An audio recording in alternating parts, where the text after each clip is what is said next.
दोस्तों आज का जो मुद्दा है वो गंभीर मुद्दा है।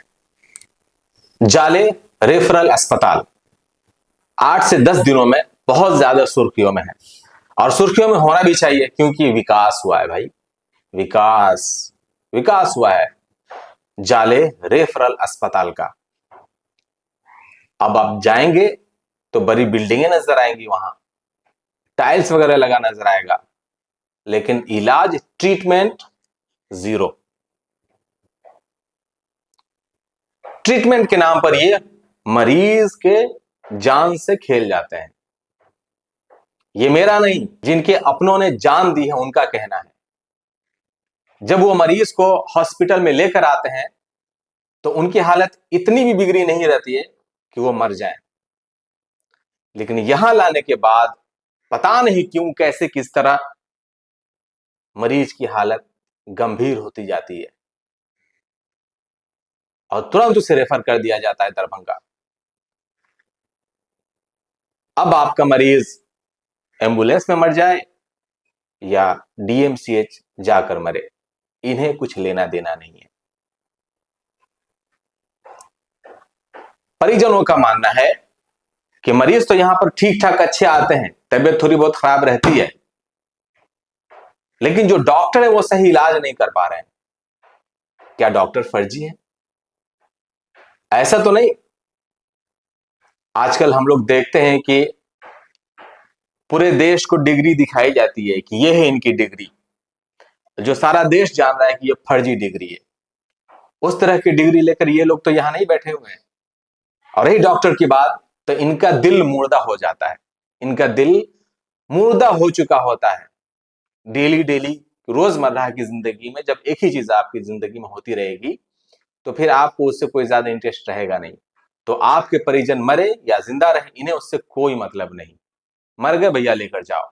अब बात आती है जाले जो हॉस्पिटल है उसका पूरा मैनेजमेंट किसके हाथ में है? कौन इस तरह का मैनेजमेंट कर रहा है? यह बड़ी बात है।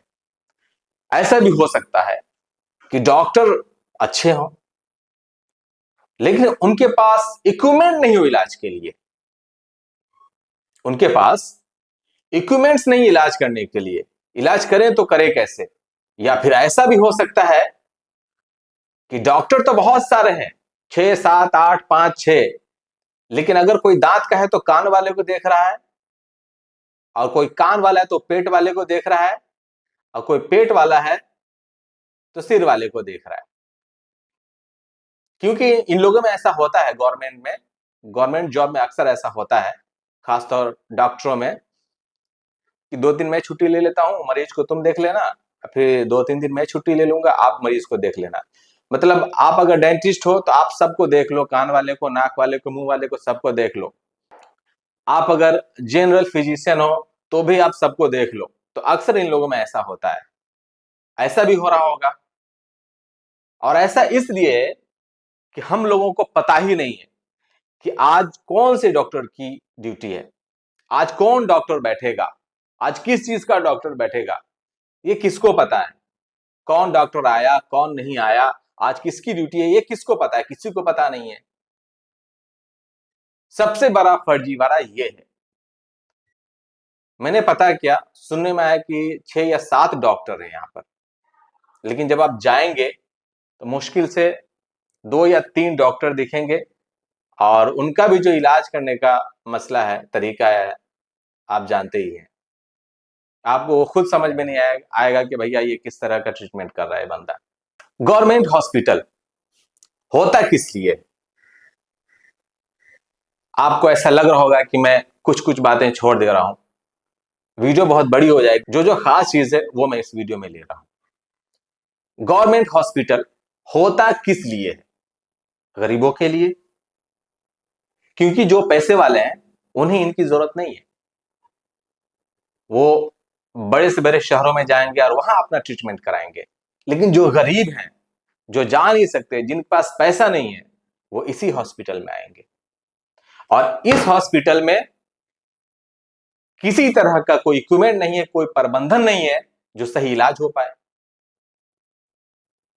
बेसिक चीज, अगर आपको बुखार लगती है 2 दिन 3 दिन से लग रही है, आप प्राइवेट डॉक्टर के पास जाते हो तो इतना सारा टेस्ट लिखता है, लिखना भी चाहिए, क्योंकि सारी चीज पता चलनी चाहिए कि आपको बीमारी है किस चीज की।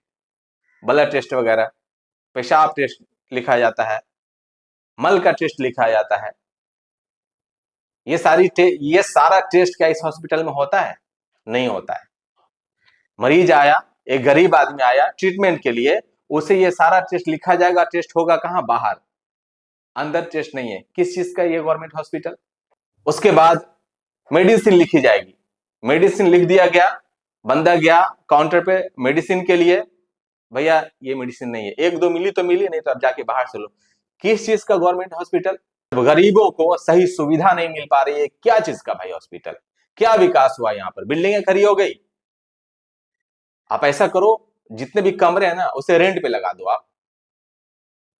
जो 200 रुपया है ना, 200-250 रुपया, यही बच जाता है ना। उसके बाद गवर्नमेंट हॉस्पिटल में जब मैं जाता हूं दिखाने के लिए, और जब सारी चीज मुझे बाहर से करानी है, जितना भी टेस्ट वगैरह लिखा गया बाहर से कराना है, मेडिसिन मुझे बाहर से लेनी है, तो 200-250 रुपया देकर हम प्राइवेट डॉक्टर को दिखा लेंगे। उसे आप रेंट पे लगवा दो।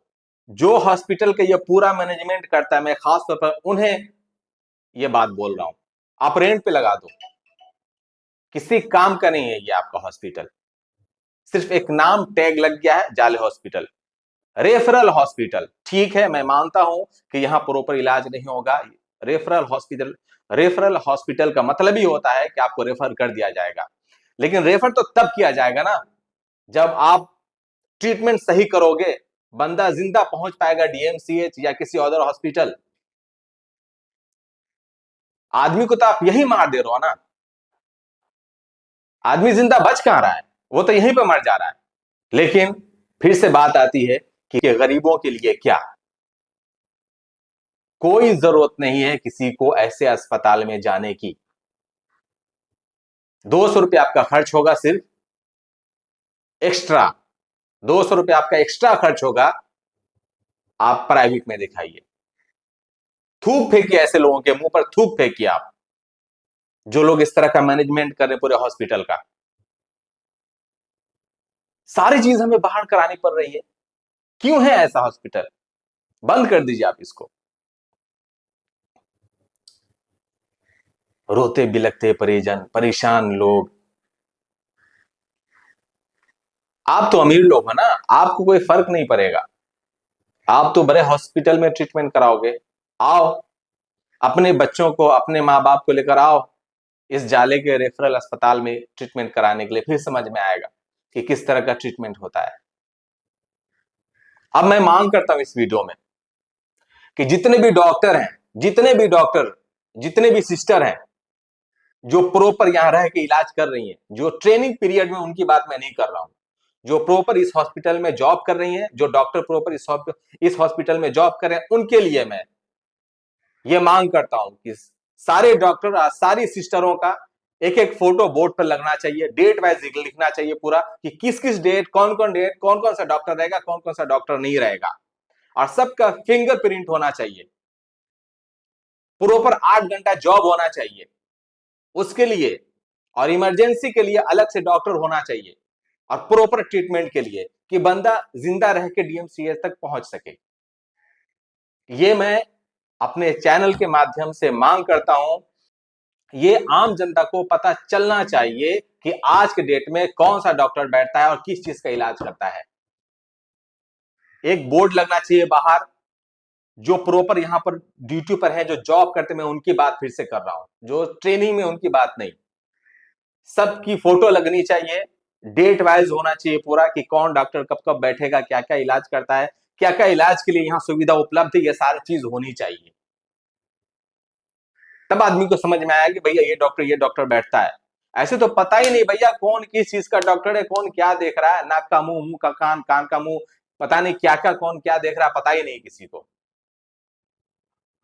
वीडियो को ज्यादा से ज्यादा शेयर करें। अपने चैनल के माध्यम से मैं गवर्नमेंट से मांग करता हूं कि फिंगरप्रिंट सारे डॉक्टरों का, जो प्रॉपर यहां पर सिस्टर का जॉब कर रही हैं, उनका फिंगरप्रिंट होना चाहिए, फिंगर लगना चाहिए, 8 घंटा जॉब होना चाहिए, उसके अलावा इमरजेंसी डॉक्टर सिस्टर वगैरह अलग से होनी चाहिए, जो भी सुविधा अच्छी होनी चाहिए, मेरे कहने का मतलब। लेकिन जो एक बोर्ड होना चाहिए, बोर्ड पे सब डॉक्टर का फोटो, सारी सिस्टर का फोटो, सबका जॉब टाइम, डेट टाइम, सारा चीज होना चाहिए, ताकि मैं जब जाऊं हॉस्पिटल में तो मुझे पता होना चाहिए कि आज की डेट में कौन डॉक्टर है या किस चीज का बंदा इलाज करता है।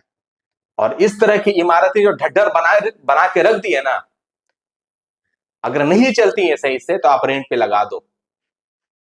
ऐसे इलाज की किसी को जरूरत नहीं है जो अपने परिजन को, अपने भाई को, माँ को, बाप को लोग लेकर अच्छा खासा जाए, थोड़ी बहुत तबियत खराब हो वहां से उसकी लाश लेकर बाहर निकले। ऐसे इलाज की किसी को जरूरत नहीं है। शेयर जरूर करें, क्योंकि ये मांग है मेरे चैनल से कि डॉक्टर के साथ पूरी तरह से सही कार्रवाई होनी चाहिए, ताकि अब किसी के साथ इस तरह की घटना न हो। मिलते हैं नेक्स्ट वीडियो में।